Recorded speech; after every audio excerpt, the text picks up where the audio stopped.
There is a fifth dimension, beyond that which is known to man. It is a dimension as vast as space and as timeless as infinity. It is the middle ground between light and shadow, between science and superstition, and it lies between the pit of man's fears and the summit of his knowledge. This is the dimension of imagination. It is an area which we call the Twilight Zone.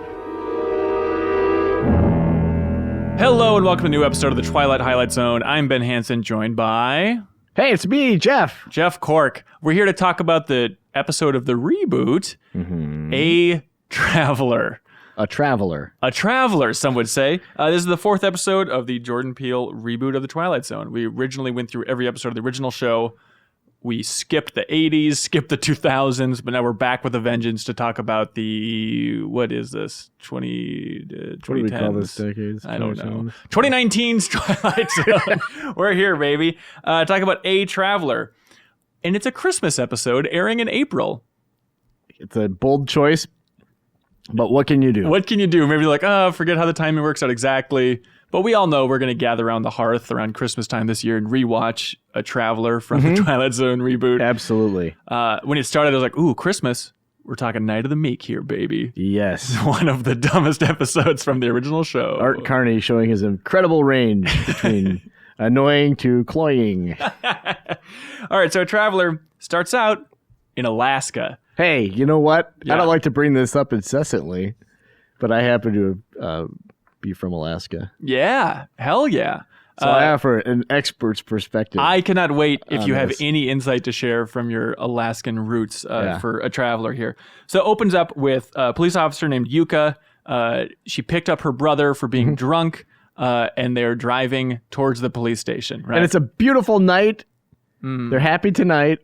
But we got the Northern Lights up there. Yeah, a lot of them. It's gorgeous. And that is, just so you know, if you have not had the joyful experience of seeing the Northern Lights, that's what they look like. In Alaska, you don't think that was exaggerated? No, that's what they look like. I used to drive home from work at night sometimes, and there were times where I have to pull over because it was just so freaking crazy. Oh my God. Yeah. So there you go. I was talking to my coworker Ben Reeves a while ago about wouldn't it be kind of fun to drive from Minnesota to Alaska? Like, how long do you think that would take? And looked it up. It was, hang on, let me look up the exact number. But do you think you would die if you drove from Minnesota to Alaska? Like, if your car broke down at some point, is it just like you're on your own, dude? There are places. No, it's fairly all right. Yeah. It's really? fairly well traveled. Yeah. You think even up in the Yukons, way up there? Because just driving across the Rockies. What part of Alaska are you trying to go to, though? We're trying to go to Anchorage. Trying to go to Anchorage? Yeah. Yeah, it'll be fine. Really? So, Yeah. there's going to be a population along the entire path. I would recommend installing a temporary windshield, though. Okay. The roads are not super great. Okay, got it. But So it would take 2 days and 6 hours to drive from Minnesota to Alaska. good luck. It does not seem like a reasonable thing to do. No. I take it all back. Anyways, so we're in the police car. It has shades of Fargo throughout this entire episode. Yeah. Like the lady cop usually being in the right, trying to fight this bureaucracy and hassle surrounding her, right? Yuka. Yeah, Yuka's her name. So they're showing up to the police station, and it's like, well, my boss, he has this ritual where every Christmas he likes to pardon one person at this tiny jail. Yeah. And so as they're walking in, so she's like, look, brother, you'll get let off immediately, no big deal, you'll get the pardon. And as they're walking in then, there's a very bright star above the police station. And the brother reminds her that Yuka means shining brilliant. Shining and brilliant in Inuit. Yeah. Which is a nice touch. And on the right, he is drunk, but he's clearly not into this whole Christianity thing. And he's talking about how people came, white people came over here and inserted their culture into where they are. And he's like, I don't think that, what's better about their story than our elders dancing on the Northern Lights. Yeah, exactly. And then once they get in the police station, then Greg Kinnear shows up. He's the police chief. Oh, real quick. Yeah. Jack, she's like, you'll get some turkey. And he's like, I want some pie. I better get some motherfucking pie. People are obsessed with pie. He won't stop thinking about pie. Anyway. A recurring theme. It's Greg Kinnear. How good pie is. But who doesn't love Greg Kinnear? I think he is wonderful. I think he's great too. Yeah. I'm happy to see him. It seems like, that is the perfect type of character actor to appear in Twilight Zone. Yeah. I'm so happy to see him. I was so happy to see when they pull up to that trooper station. Yeah. It looks like a crappy temporary shelter, like kind of construction that you see in Alaska. It's just like a thrown together. It looks like a mobile housing unit kind of. Yeah. The interior looks a little more solid, but from the outside, it was like, this is like single story Garbo building. They're apparently they're in Iglac, and they said that's like 100 miles past the Arctic Circle. Okay, so it seems accurate for that arena from what you know. And so Greg Kinnear's talking about hey, Alaska, 49th state, we came up here. What was up here but a bunch of bears and Eskimos? And at that point, any native people should have just, if he was saying that stuff on the regular, he would have had a completely flattened, punched-in nose by now. But Yuka just kind of is quiet and takes it. Yeah, it was surely he knows Yuka's heritage, right? Drop the E word. That's a super offensive thing to say. Is it really? Yeah. Okay. That's interesting. Is it throughout your entire life or just towards the later part of your Alaskan life? No, it was always that's a super ignorant word. I mean, I guess I can't speak for all people, but yeah, it's walk around, go to Alaska and start calling people Eskimos and see how that works out for you. It's interesting. I mean, I'm sure it's, growing up in rural Minnesota, we weren't the most PC and stuff, but I don't think I would have ever thought that the word Eskimo could have been offensive until maybe I was 19. Yeah. Something I know it's probably insane, but let me know. How did you cover up that tattoo? Hey. So the reason this police station is here is that it's protecting the Cheney Air Force Base. Yeah, it's like a listening station. Listening station, yeah, specifically. And there's a lot of hints about hey, the power keeps going out, and the idea that they share a power grid with this Cheney Air Force listening station. In exchange for offering what must be a small amount of security. Yeah, exactly. I don't know exactly what they're doing here. But it's a Christmas party. Everybody's drunk. They bring Jack down to the cells. No big deal. Then as she's all right, let's go get Jack for this big old pardon, she walks down there, and there's someone else in the cell next to Jack. Yes. He's a well-dressed man. This is Glenn from The Walking Dead. Yeah, it's Glenn from The Walking Dead. Real quick, going back, the first time she drops Jack off in the cell, there's this funny moment where she leaves, and he worms his arm through the bars. And it's like Pirates of the Caribbean trying to get the keys. There's not a dog that he's whistling at, but the keys are on the wall behind, and he's reaching over, and he's just 6 inches short, and then he's just I thought that was a Chekhov's gun situation. I thought for sure that some terrible stuff was going to go down, and he was going to have to reach over to try and get those keys in the last second. But nope, it just later on his cell is just open and it's no big deal. Yeah. Anyways, so Glenn from Walking Dead is in the cell next to him, and they're hey, who are you? What are you doing here? And he describes himself as, I'm an extreme tourist. Came down from the North Pole. And then he just says, I have a YouTube show, and everybody knows all about you in this town. People know all about you, Mr. Pendleton, the police chief. That you know about your pardons, everything about it. And, everybody's drunk, but Pendleton is just so tickled by the fact that this guy knows about him. There's well, that's it. You're going to get the pardon. And there's no moment of just wait a minute. Who are you?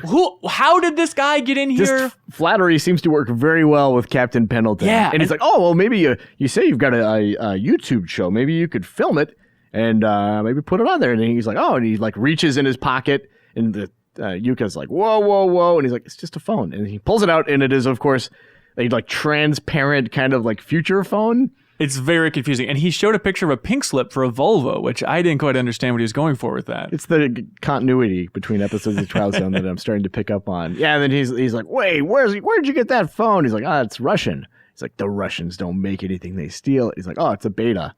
Maybe I could get you one. Yeah. He's a little foreshadowing there with some good Russian stuff. Yeah. So I love the detail, too, later on of all they see is someone says I guess we lost some keys to the cell last winter, so the keys have been out in the snow, so it's not unreasonable that somehow those keys got to this, in theory, YouTube star who then lets himself into the cell. But still, they gloss over that pretty quickly. And he because I think he flattered everybody into thinking, I'm a big YouTuber. You're going to be on YouTube. And he's legally changed his name to A Traveler. Yes, and he said he came down from the North Pole. He's been traveling all around the world. He seems to know a lot about everybody. As the episode goes on, he definitely reveals that oh no, I know everything about you. So he comes up. They said they're going to have a good old-fashioned pardon. He's pardoned. And then she's like, I'm going to check your ID, though, or look into your background. She's like, Yuka is not into this. Yes, and no record of him being at the hotel or anything like that. She's like, oh, the ID says he's from California, but it's not checking out here. So there's a sign behind her. She's doing the background search that says, love thy neighbor, which I don't know the significance of, but I thought it said those words. That's true. And let's see, there's a quote here, you believe in what you believe. Isn't that what Christmas is all about? We got it all. And then everybody continues to get drunk. He ends up singing Christmas karaoke. Yes. And it is a song that I've never heard before in my life called Waiting for the Man with the Bag. Yeah. Have you heard this? No. But like everybody in the room was singing along. It's like, do they not have a good public domain Christmas song? Well, they have some other Christmas songs, though, that they sing that are recognizable, right? Yeah, I think slightly more recognizable. But I'd never heard this thing. But it's like, apparently it's a cool tradition up there is to sing along with all this stuff. It's funny because, too, like A Traveler's telling everybody, he's like, I was on the Trans-Siberian Railroad, and everyone I talked to in Russia knew about Captain Pendleton. Yes. And the Russians were saying they talked to North Korea, and if they ever decided to invade, they would go around this state, and everyone's just like, hey, I'm flattered.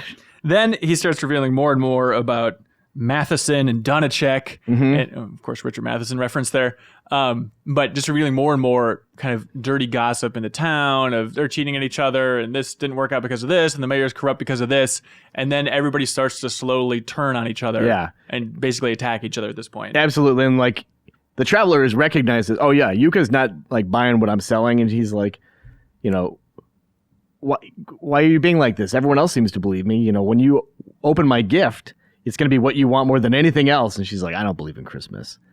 And she goes back to Jack's cell and brings him turkey and stuffing, and he's like, what, no pie? I gotta have that pie. Yeah. Mabel makes the best. And the lights also like go out. And at that point, he turns them back on by opening his eyes. It's like, oh, is this like a Monsters Are Due on Maple Street situation here? A little bit. Yeah, there's some nonsense going on. He seems to be in control of the situation. And he knows way too much. He says that Jack stole power tools. They're going to go check out the power tools. And he's like, and she's like, wait, he's never stolen anything in his life. Right. Why are we just believing this random idiot we don't know because he said one thing happened? You know what I mean? Yeah. It seems very bizarre. So eventually they walk back down to the cell to try and figure out what's going on. And there's an awesome shot. I love this, where they're looking at him with their flashlight as they're walking up the side of the cell. And you see what look like two little antennas. Yes. But it's like as the camera's moving by the bars, so it's kind of obscured. And by the time you get up there, he's like wearing the hat. And Jack in the cell next to him is like, he's some sort of snail guy. Like, yeah, Jack, we got it. You're drunk. Let's try and figure out exactly what's going on here. And so, like, take off the hat, man. Yep. Takes off the hat. Nothing. It's totally fine. And previously, like, they've gone and looked at Jack's car. It's like, oh, yeah, there's no tools in there. Yeah. And so then when they're down there, then he starts to talk to Yuka and say, like, oh, you know, we're a lot alike. We have a lot of people above us. We're struggling to, you know, do more on our own, but there's so many bosses high above us. Meanwhile, he also accuses Pendleton of working for the Russians, and there's a secret building that is like the key to the entire power grid. You can shut off this Air Force listening base, and he said that he sold the information of where that shed was to the Russians. And his voice gets kind of weird. It starts to get more and more distorted over time. Yeah, it's like, but it's not consistent. It's like every once in a while it'll start to get more and more modulated. Yeah, right? and he says like, you want the truth, and then Jack says from the next cell over, you can't handle the truth, and the Traveler kind of laughs. Yeah, just real quick though. I love that they didn't harp on that too much. Also, he had said earlier, like, actually, A Traveler's not my real name. I'm an FBI agent. And then he's like changed his story. Now he's like a member of this super secret squad that's like monitoring him because like there's corruption in this town. Yeah. And it's also like as things are getting weirder, like just Dutch Angle City, which is a very Twilight Zone thing, like in that jail cell, as he's revealing more and more, the camera's just all over the place. Also, I think I hit my limit in this episode for like super shallow depth of field. I know it's a very Black Mirror thing, but also just every episode of the Twilight Zone now, it's like, oh, we need that close up of the face, and just you can't see anything behind it. It needs to be blurry as all hell. But all right, that seems fine. So she eventually, Pendleton takes off to go to the shed. Right. And she's like, oh, he's revealing where the shed is now. I need to go check this out, right? Yep. So she follows him. She passes by. Well, he says like, the Russians are on the way, and he leaves. But then she's like, okay, now I've got you alone. Mm-hmm. Now here's what's really happening. I'm gonna he's gonna get knocked out. You're gonna take control, and it's too late. It's too late. And then the cell door opens on its own, and he steps out. So. Right. He's in control. He also opens Jack's cell at that point. Mm-hmm. Anyways, she drives out there. She confronts Pendleton about the whole Russian thing. A lot of debate about whether or not it actually happened, what's true, what's really going on. And the significance of that, the little note is the Traveler has told Yuka, they needed to disable this thing because it's the early warning station for the Air Force, and they're priming it for their invasion. Yes. And now it's too late. Yes. So she goes up there, draws the gun on Pendleton, then UFOs fly overhead. Mm-hmm. It seems like there seems to be some sort of alien invasion. So then they're back at the jail cell, and Jack says, hey, maybe it'll be better when you guys are running things. And then the Traveler's head stretches. It's a really cool shot because it's also out of focus too. You're like, what is this thing? And then you kind of see him again as Jack's walking away, and he's like an alien looking like a gray. Right. And and then Jack grabs a knife, carves off a slice of pie, and goes back to the cell. And just feeds this alien. They're both eating pie. They have a wonderful time together. Yeah. And then that's the end of the episode. Yeah. And let's see. Jordan Peele says, hey, Yuka discovered there was no difference between myth. Did he say hey? Hey, guys. What do you think of that one? Yuka discovered there was no difference between myth and mistruth. She unwrapped her gift. Yada, yada, yada. Yeah. Weird ending for it. Mm-hmm. It's a very Twilight Zone thing, but it's just wraps up so quick. Yeah. And then it's like, so what's the conclusion here? Jack got his pie. I liked it because it was a natural extension of the Monsters Are Due on Maple Street, where it's like, yes, he can manipulate electricity, but he's also just telling lies. Yeah. And that's enough to get people going. So you don't think there was any truth to what he was saying? He had no idea about anything. I think he knew what people would be susceptible about, their weaknesses for lying. Sure. But like the Jacques guy, he's like, oh yeah, how do you think your ex-wife's going to feel when those child support payments are delinquent? And he's like, that's not true. Yeah, he had a very good reaction. It's like, yeah, no, absolutely not. I was waiting to see him sweat or something. But he's like, what are you talking about? Basically. Yeah. There's also shades of will the real Martian stand up? Yes. I think of with the antenna hat over the hat and stuff like that. The Howling Man with the bad guy in the cell. There's not a tiny shepherd's crook, though. All right. I never thought about that. That's certainly a connection. What did you think about Yuka in this episode? Oh, I thought she was great. Really? She's so subdued and kind of flat. And if you look at her amount of lines, she does not really talk much. I don't know if it's just she's new and didn't think she was a stronger performance, or that was part of the character that they're planning on. Is just she's just kind of like the strong, silent type, I guess. It's tough to be in that role, I would imagine, as being the skeptic who's poo-pooing all the ideas and all the exciting things that are happening around in an episode. So, I could see how that stoicism is there. Yeah. But, I think that's just part of the characterization, I would say. I like this episode. I like this episode a lot. Okay, thank God. I loved it just because it was such a weird... Now I'm upgrading it to love. I want to effing marry this episode because it's just what a weird premise. Yeah. It just... Christmas, Alaskan base... Mm-hmm. And there's some sort of strange person, which feels so classic Twilight Zone. Let's just figure out what this anomaly is and what he wants. And it needs to find a way to disable this thing. So all this is so distrust among the people. It's great. I like the fact that the casting, especially with Yuka's character, is played by an actress who's Canadian, but she's Inuit. So it wasn't a lot of times Hollywood will say Filipinos will be cast as Alaska natives is fairly a routine thing. It's kind of hey, you're vaguely ethnic looking. We've seen pictures. Go for it. I think it's nice to have something a little closer to home. Yeah. This also felt like the first episode to me. Well, I'll say, I think it's the first episode to me that felt like it earned its length. It was about an hour long. It's I'm happy this thing's an hour long. There's a lot of just the environment that I want to soak in and try and piece this mystery together of what this guy really knows. Yeah. Mr. A Traveler. Yeah, Mr. A Traveler. And then I like at one point she's like, is that even your real name? And it's we've established that he's changed his name, Yuka. That was not his given name. Is the YouTube show even real? I wonder, honestly, if there's an element that they were not exploring, or maybe I'm just reading way too much into it, that they are gathering recon on America or Earth by watching YouTube.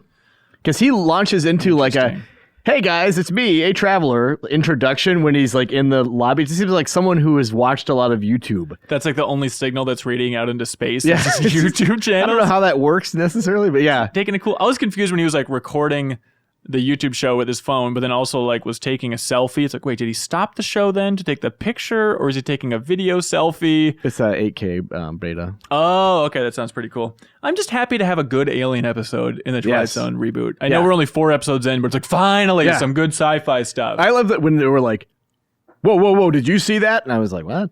So I had to like rewind it and watch the antenna thing, and it's really cool. It's so subtle. Yeah. And I think the alien looks great because they use it really well, where it's out of focus, just the antenna, or even just the close-up of him eating pie. It's like, that looks really good. Just the mouth. Yeah, and it looks fantastic. And then when his head stretches, it's super weird, because like at that point, you don't know what this thing is transforming into. You're like, wait, does he have like a giant snail shell underneath the back? Is he a giant snail? Is that what's happening here? I think it might be. Do you watch the next episode? Oh, anyways, review-wise, I give it a 7. See, I'm a lot more. I love this episode. I give it a 9. I think this is great. I think this is a really solid episode. Wow, I might regret the 7 at some point. I think I'm playing it conservative. With these episodes, I should just let it all fly. Because you're right. Yeah, I enjoyed the hell out of watching this thing. Yeah, this is great. Are you watching the next episode on thing? I did. Okay, I have not been watching those. I'm very excited for the next episode. Oh, really? Okay. I won't say anything, but it seems like what they're doing. It's very clear now is like finding things that are inspired by other episodes of the Twilight Zone, but going off in their own direction and making them a little more relevant to contemporary audiences. And the next episode seems like an absolute like perfect amalgamation of several ideas. Fun. It's interesting because it also seems like that is kind of Jordan Peele's strategy with Us, right? Is to take Mirror Image, which is so bizarre. One of the strongest episodes of the show. That's not true. And using that as a launching point, right? Yeah. And like, I wonder if that worked out well, and maybe had that script in the can at that point, and then it was like, well, let's just do that for a lot of these old ones. Let's just find an episode that stands out to you and then kind of remix it in a fun way. Yeah. Do we know how many episodes there are? I have no idea. I was thinking about that yesterday, too. Yeah. I was watching it. I was like, how many more are there? No idea. Do you think we could ever get an interview with somebody working on the show? I would love that. I was starting to think, because like we didn't have that option before Twilight Zone, but now it's like, oh, look, Jordan Peele might be a stretch. Yeah. But, there's certainly... Especially like an alien's neck. I bet there's a chance we could get somebody on the show. I would absolutely love that. It'd be super fun. Yeah. Jeff Corrick, it's been a pleasure. Next week, we're both going to be on a trip. Yes. So next episode... Be A-travelers. So check out our YouTube channel. It's going to be pretty good. I've got a new phone that looks great. So the next episode recap won't be exactly day and date. It'll probably be like that Monday or something. That one will go up. Yeah. Hey, until next time. Twilight Highlight. Bye.